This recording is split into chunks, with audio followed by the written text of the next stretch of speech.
Nuk ka asnjë dokument i cili e dëshmon se Skenderbeu e ka ndryshu besimin e tij në musliman apo edhe në katolik. Sepse Kalini... Jo, s'ka. Për faktin që ka dokumente që dëshmohet që Skenderbeu është katolik, ajo dokumentet të shumta të papës, princ katolik përmendet, në dokumentet e papës. Nuk ka konvertim. Zoti Nexhmedin është studiusi i politikës, edhe ta abstrahon, thot shteti i Skenderbeut, shteti i sultanit, sikur sot thuhet shteti i Trumpit apo shteti i Markonit, kjo është një abstraksion shumë i pakuptim, është abstraksion i shumë i pakuptim. Për faktin, rezultatet e tilla ne mund t'i flasim Bashi i Trumpit. Po nuk mund të abstrahohet kësaj.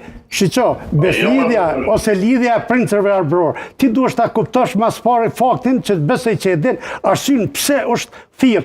Janë thirr gjithë princërat arbror. Skenderbeu mund të thirrte edhe princët slav, po nuk i kishte thirrë. Jo, shiko, te kjo pjesa komponent. Po jo, pjesa. Ta për jo, ai ishte nipi. Jo vetëm, se kanë qenë edhe Brankovićit aty.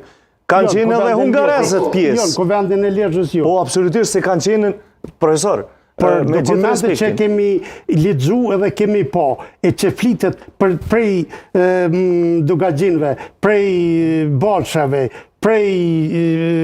A pajtoni me mu që deri në vitin 2023-2024 asnjëherë nuk është folë që në Kuvendin e Lezhës kanë qenë edhe Cërnojevićët. Jo, është fol. Jo, absolutisht, asnjë dokument.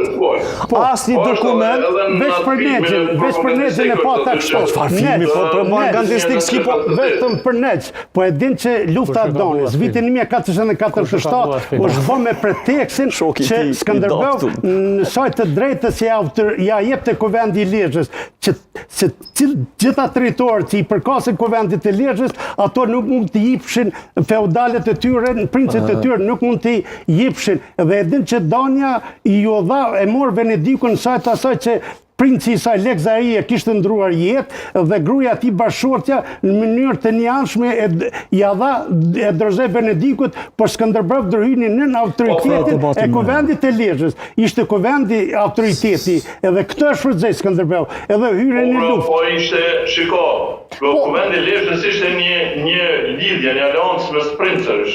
Po, profesor, nesër do thash mirë të vazhdojmë ka jo pjesa e Skenderbeut si figura unifikuese mes shqiptarëve katolik edhe musliman që mbetet duke sa i përket ortodoksisë. Apo mos më ndërpres. Po, krejt sy e vash jemi profesor të tërë. Është shumë e qartë që lidhja e Lezhës është lidhje mes princësh, që i mbronte interesat e princërve, atyre që ishin pjesëmarrës në atë lidhje. Nuk ishte një kuvend kombëtar, sepse kishte kjo që të ishte një kuvend kombëtar. Që vjen kontradikt me vetvetën. 443. Të lutem, mos më ndërprej se nuk jam përmes Skype-it dhe nuk unë vetëm zhurmë po kryon, nuk po dëgjoj se çfarë po flet. Po ne s'po them kuvend kombëtar, kuvend princërve. Kërkush stati vazhdoi. Kuvend i princërve, jo kombëtar. Po lutem mos më ndërprej. Po ta kemi të qartë. Po kona kanë përfaqësuar që ata princa. Gjuhën shqipe. Kanë principatet e veta, nuk princin nuk është zgjedhur, nuk ka pasur parlament që të zgjedhë ata princa.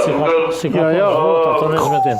Princi ka pasur principatën e vet, të zgjedhur me forcë, me kush ka qenë i aftë ka krijuar me forcën e shpatës e ka krijuar principatën e vet. Prandaj ky është dallimi mes jetës dhe kohës moderne.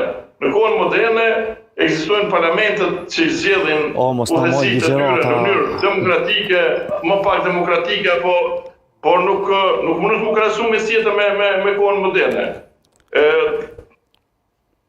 Kurse sa i përket asaj që ishte pse u përzgjedh pikërisht Skenderbeu, ka mund të përzgjedhë dikush tjetër, Agroni, Teuta, Alipash Pelena, e tjerë, por Skenderbeu zgjodh pikërisht për shkak të kësaj përkatësie, perceptimit se ai ishte edhe një kohë musliman, edhe ortodoks, edhe katolik, edhe të gjithë përfaqësuar. Po zotin mos ti ndëgjoj këto e pranuan si të tyre.